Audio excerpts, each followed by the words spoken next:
ओम कृष्णाय वासुदेवाय हरे परमात्मने प्रणतक्लेशनाशाय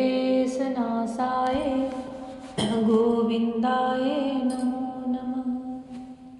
जय श्री कृष्णा। मेरी सोल फैमिली आध्यात्म आपके अपने चैनल पर मैं नंदा आप सबका बहुत बहुत स्वागत करती हूँ। आज धनतेरस है। आप सबको लक्ष्मी जी की तरफ से, गणेश भगवान जी की तरफ से बहुत सारी मंगलमय शुभकामनाएं। भगवान सबके जीवन में अपार खुशियाँ लाए। श्रीमद् भागवत महापुराण का छठा स्कंद 8वां अध्याय नारायण कवच का उपदेश चल रहा है। देवताओं को विश्व रूप गुरु के रूप में, पुरोहित के रूप में बने हुए उन्हें नारायण कवच का उपदेश कर रहे हैं। इसे धारण करके कर न्यास, अंग न्यास और हृदय न्यास करके फिर इसे शुद्ध रूप से धारण करके व्यक्ति कहीं भी जाता है, उसे अपने हर कार्य में विजय श्री अवश्य अवश्य मिलती है और हर प्रकार के कष्टों से उसकी सुरक्षा होती है। नारायण कवच प्रारंभ इसके पिछले भाग का क्रम से जारी है। रात्रि के पिछले प्रहर में श्री वत्सलांछन श्री हरि उषा काल में खड्गधारी भगवान जनार्दन, सूर्योदय से पूर्व श्री दामोदर और संपूर्ण संध्याओं में कालमूर्ति भगवान विश्वेश्वर मेरी रक्षा करें। सुदर्शन आपका आकार चक्र रथ के पहिए की तरह है। आपके किनारे का भाग प्रलयकालीन अग्नि के समान अत्यंत तीव्र है। आप भगवान की प्रेरणा से सब ओर घूमते रहते हैं। जैसे आग वायु की सहायता से सूखे घास फूस को जला डालती है, वैसे ही आप हमारी शत्रु सेना को शीघ्र से शीघ्र जला डालिए, जला दीजिए, जला दीजिए। कौमुदगी गदा आपसे छूटने वाली चिंगारियों का स्पर्श वज्र के समान असहा है। आप भगवान अजित की प्रिया हैं और मैं उनका सेवक हूँ, इसलिए आप कुष्मांड, विनायक, यक्ष, राक्षस, भूत और प्रेतादि ग्रहों को अभी कुचल डालिए तथा मेरे शत्रुओं को चूर चूर कर दीजिए।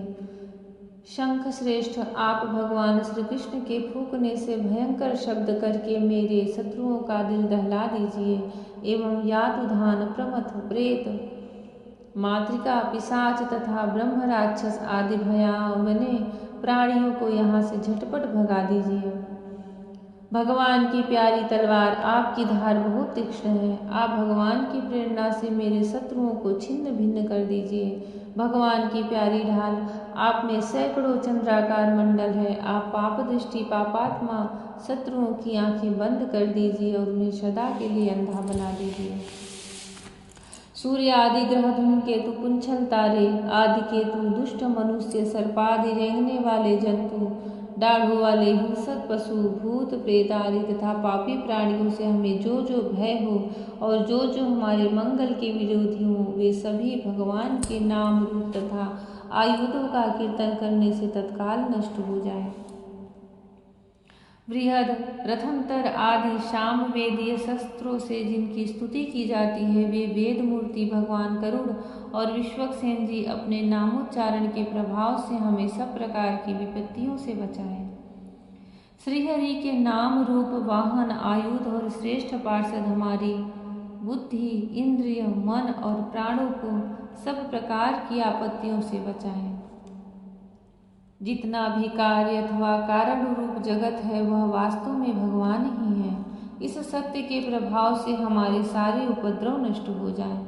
जो लोग ब्रह्मा और आत्मा की एकता का अनुभव कर चुके हैं, उनकी दृष्टि में भगवान का स्वरूप समस्त विकल्पों भेदों से रहित है।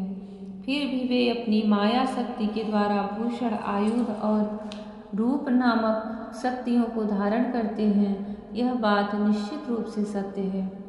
इस कारण सर्वज्ञ सर्वव्यापक भगवान श्रीहरि सदा सर्वत्र सब स्वरूपों से हमारी रक्षा करें। जो अपने भयंकर अट्टहास से सब लोगों के भय को भगा देते हैं और अपने तेज से सबका तेज ग्रस लेते हैं, वे भगवान नृसिंह दिशा विदिशा में नीचे ऊपर बाहर भीतर सब ओर हमारी रक्षा करें। देवराजेंद्र मैंने तुम्हें यह नारायण कवच सुना दिया। इस कवच से तुम अपने को सुरक्षित कर लो। बस फिर तुम अनायास ही सब दैत्य यूथपतियों को जीत लोगे। इस नारायण कवच को धारण करने वाला पुरुष जिसको भी अपने नेत्रों से देख लेता अथवा पैर से छू देता है, वह तत्काल समस्त भयों से मुक्त हो जाता है। जो इस वैष्णवी विद्या को धारण कर लेता है, उसे राजा, डाकू, प्रेत, पिशाच आदि और बाघ आदि हिंसक जीवों से कभी किसी प्रकार का भय नहीं होता। देवराज, प्राचीन काल की बात है, एक कौशिक गोत्री ब्राह्मण ने इस विद्या को धारण करके योग धारणा से अपना शरीर मरुभूमि में त्याग दिया। जहाँ उस ब्राह्मण का शरीर पड़ा था, उसके ऊपर से एक दिन गंधर्वराज चित्ररथ अपनी स्त्रियों के साथ विमान पर बैठकर निकले। वहां आते ही वे नीचे की ओर सिर किए विमान सहित आकाश से पृथ्वी पर गिर पड़े। इस घटना से उनके आश्चर्य की सीमा न रही। जब उन्हें बालखिले मुनियों ने बतलाया कि यह नारायण कवच धारण करने का प्रभाव है, तब उन्होंने उस ब्राह्मण देवता की हड्डियों को ले जाकर पूर्व वाहिनी सरस्वती नदी में प्रवाहित कर दिया और फिर स्नान करके वे अपने लोक को गए। श्री सुखदेव जी कहते हैं, परीक्षित, जो पुरुष इस नारायण कवच को समय पर सुनता और जो आदर पूर्वक इसे धारण करता है, उसके सामने सभी प्राणी आदर से झुक जाते हैं और वह सब प्रकार के भयों से मुक्त हो जाता है। परीक्षित, शतक्रतु इंद्र ने आचार्य विश्वरूप जी से यह वैष्णवी विद्या प्राप्त करके रणभूमि में असुरों को जीत लिया और वे त्रैलोक्य लक्ष्मी का उपभोग करने लगे। जय श्री कृष्ण। भगवान श्री हरि का एक नाम भी हमें हर प्रकार की सुरक्षा दे देता है, हर प्रकार के भय से, विघ्नों से मुक्त रखता है।